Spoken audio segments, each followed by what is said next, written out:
everybody. Well, I don't know if it's going to be a quick one. I just wanted to pop in and say hello and have a bit of a discussion.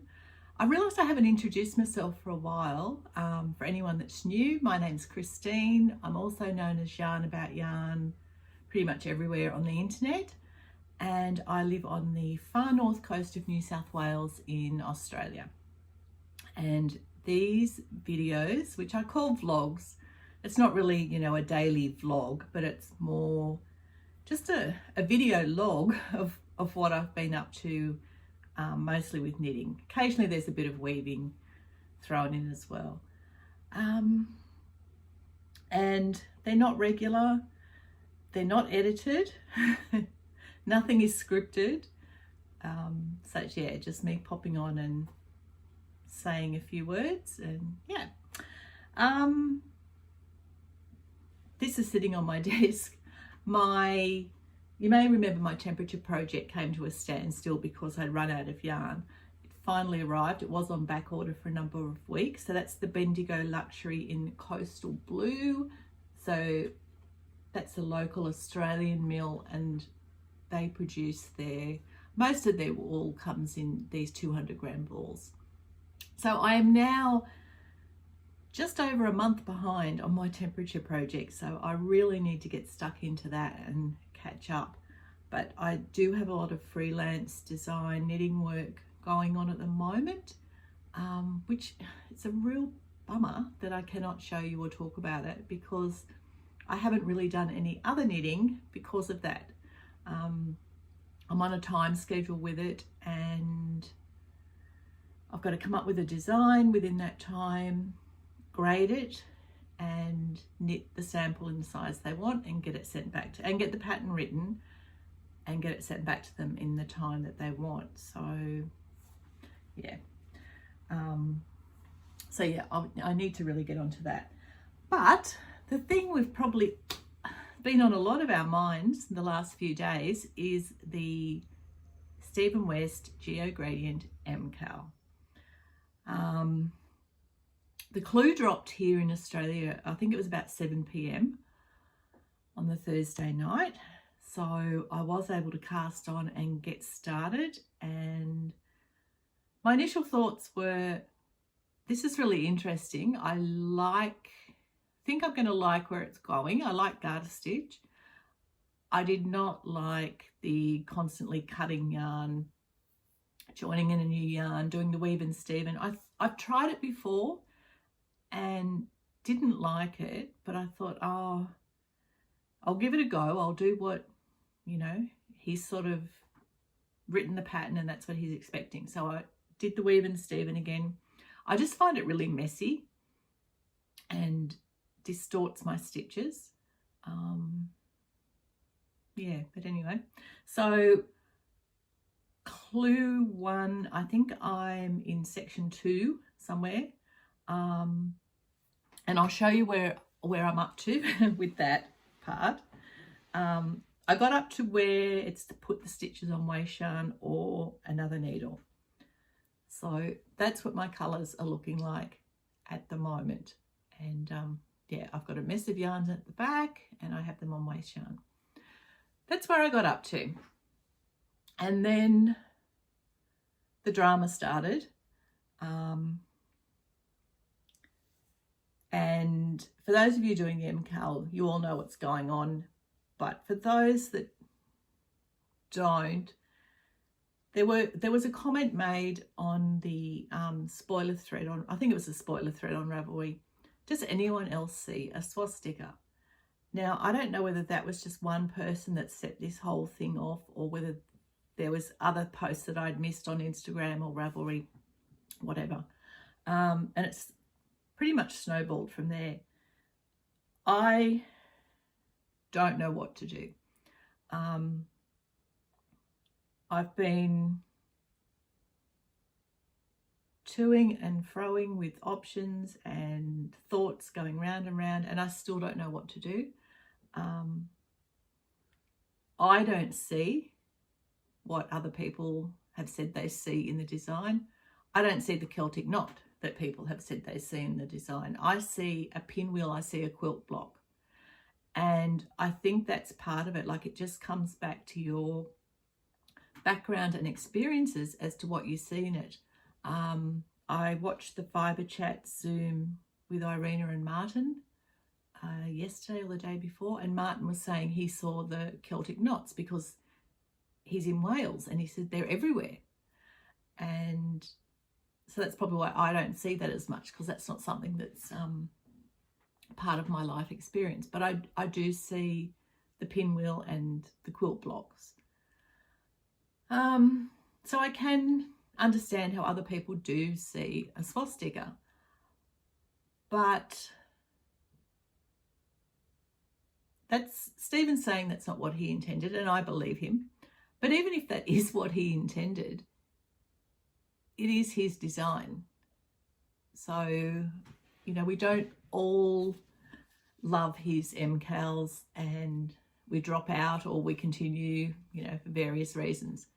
So I don't know where I stand on this. I was originally going to just go ahead with this. I did ask other people and they can't see it either. Like, I think if you really think, oh, well, yeah, okay, if you twist it this way and bend it that way, yeah, whatever. But we're not twisting and bending it. This is what the design is. And I think colour has a lot to do with it as well. My colour D, the dark colour, is actually showing up much darker on camera. And I think that's one of the issues, is when you do have a dark colour and a dark contrast between colour D and colour A, it does make that dark line more prominent. But yeah, I don't know. So I did cast on and start with, I think it's Pink Queen Yarns, her design, which is basically 4 triangles that are joined as you go into a square, and it's just stripes, and then the stripes will be offset. So this one started with colour A, the next one will start with colour B, then colour C, then colour D. I do like that. And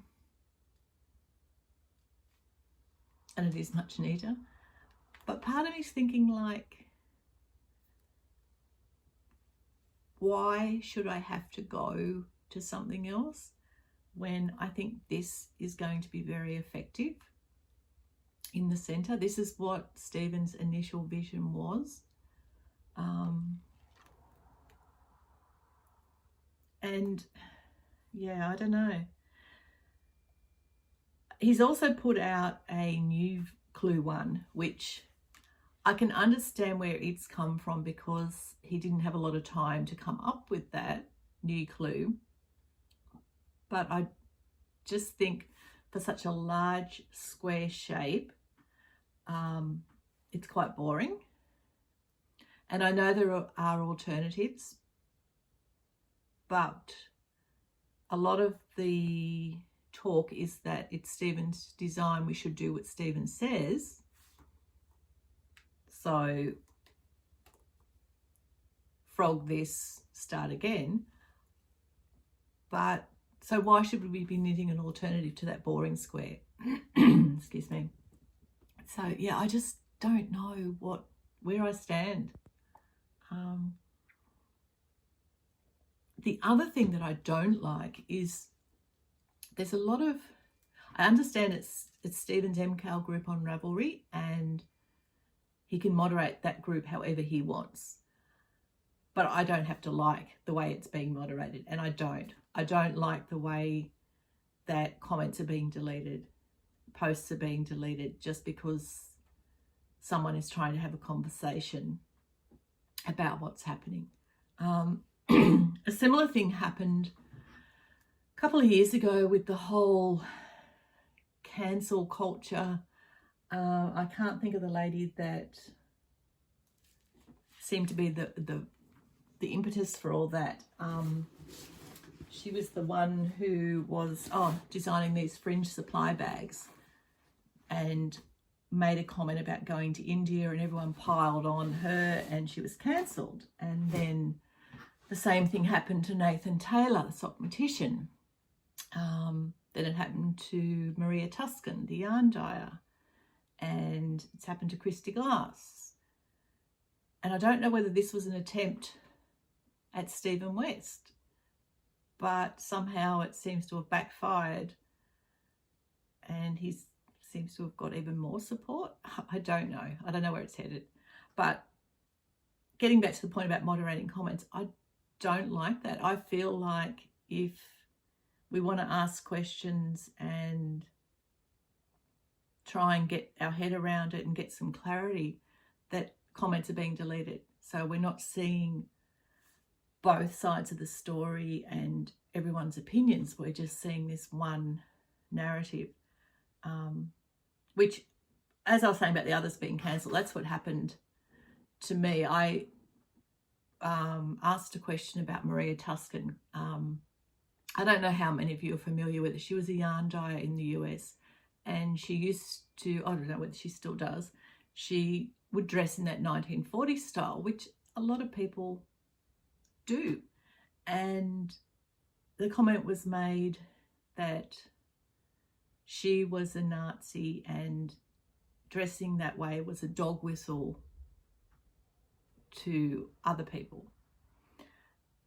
And I questioned it, and I immediately got blocked and unfriended, and I'm like, whatever happened to open discussion and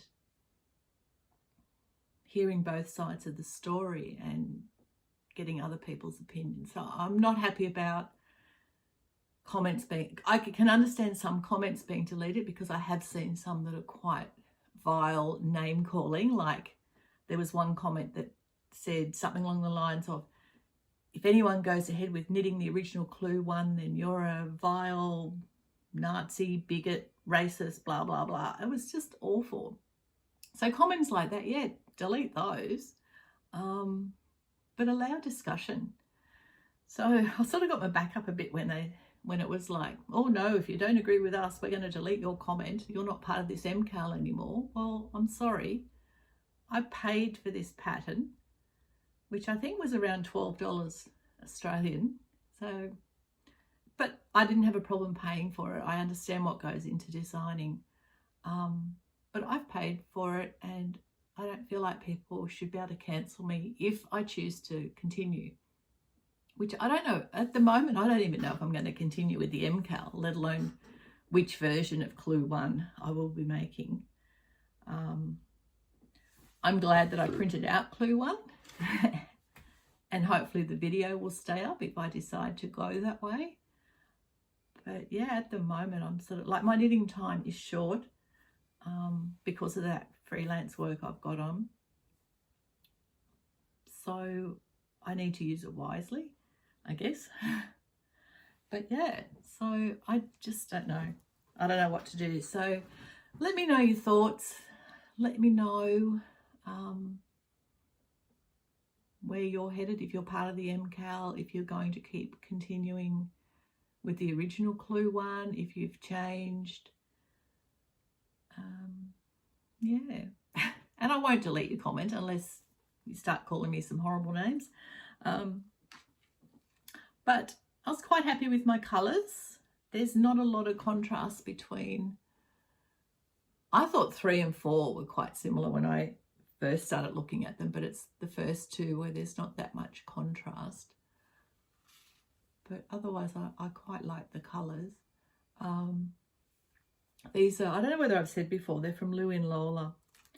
And they were part of a 5 skein set, which I think I originally may have got for shawlography, but then went with a different colour scheme. So I've had them sitting there. So I just chose the 4 of them for this. I also dug out a mohair the other day, which I think will go with the darkest colour if that opportunity arises. And whether you can see, it's got some gold glitter, lurex or something in there. It might have been even one I picked up when I went to France. It's that one there, Bouton d'Or. So it's 22%. I'll have to turn this upside down, it's written the other way. 22% wool, 69% mohair, 3% viscose, and 6% polymetal, whatever that is. But yeah, it's lovely and soft. So if the opportunity arises, if I keep doing the MKAL, that will go in with there. I think it's just too dark to go with the others. And I thought I had some lighter pinky purple mohairs, but I don't. So that's the only one I could sort of dig up that would go with the colours. So yeah, not sure whether I'm going to continue at all, and not sure which way I will go. The original, or it's either Pink Queen yarns, Queen Pink yarns. I also found another version I really liked this morning, and the username I think on Ravelry is Jero Fatana, and she's doing her centre square. She's using the Op Art blanket, which she's linked to on Ravelry, but it's free. And when I clicked on the link, it takes you to Knitty. So if you go to knitty.com and just search Op Art, it's by Melissa somebody, and I can't remember her last name, you'll see. But it's appealing too, because it's more a 70s retro thing, which is what I think this pinwheel design was trying to be. So the Op Art is similar to Stephen's new version of the concentric squares, but the way you do your increases, it's skewed. So it's sort of like that optical swirly illusion. So that's an alternative. So I'm not sure. I quite like that this is a lot neater than the original. If I continue, whatever one I continue with, I'm not doing Weave and Steven. I just find it distorts my stitches too much. But just because this is neater, I'm like, that's no reason to go with that. Like, this was the original thought the designer had, but then, yeah, I don't know. I'm really struggling with it. Like I said, I'm not sure if I'll continue, and if I continue, I'm not sure which way I'll go. 1 minute I think I'm sticking with the original, next minute I think no, it's not hurting me to change, and then I think, well, why should I change? So I'm just like that. Yeah, so at the moment I think I don't want to get too far behind though. Like, if I do decide to continue, I want to try and stay up to date with the clues. So I feel like I should be knitting something. But yeah, so let me know your thoughts, and maybe next time I talk to you, I'll have made a decision. But yeah, that's really all I've done. I'm just looking. I have been working on some baby stuff. We have a couple of babies. One has already arrived and one is due in another 6 or 7 weeks. So I've been working on some baby stuff when I can. I feel like there's not much urgency, because especially the one that's due in a few weeks' time, it's like both these babies live further north than me, so it's even warmer than it is here. It's going to be a summer baby, so yeah. But I want to do some more bits and pieces for that, and or at least one thing I want to get finished anyway, and then I'll show you what I've done in the way of those baby knits. So just a few things that might be helpful if you're knitting for a summer baby, and looking for what some ideas about what you can do. So yeah, besides that, I'm going to try, I've got another pattern to write up for this freelance work, and 2 patterns to write up, one to grade, and one more to knit. Try and catch up on my temperature blanket if I can, and try and come to a decision about this MKAL. Yeah, I don't know. Part of me wants to just go, oh, you don't have time for it anyway, just quit. But then I'm like, no, this is one that I don't think I should quit. This is one I think I should make a decision on, make a stand on either way. I don't know. Okay, leave me your comments. Let me know what you think. If you haven't subscribed yet and you want to subscribe, that would be great. And yeah, I'll talk to you soon. Bye.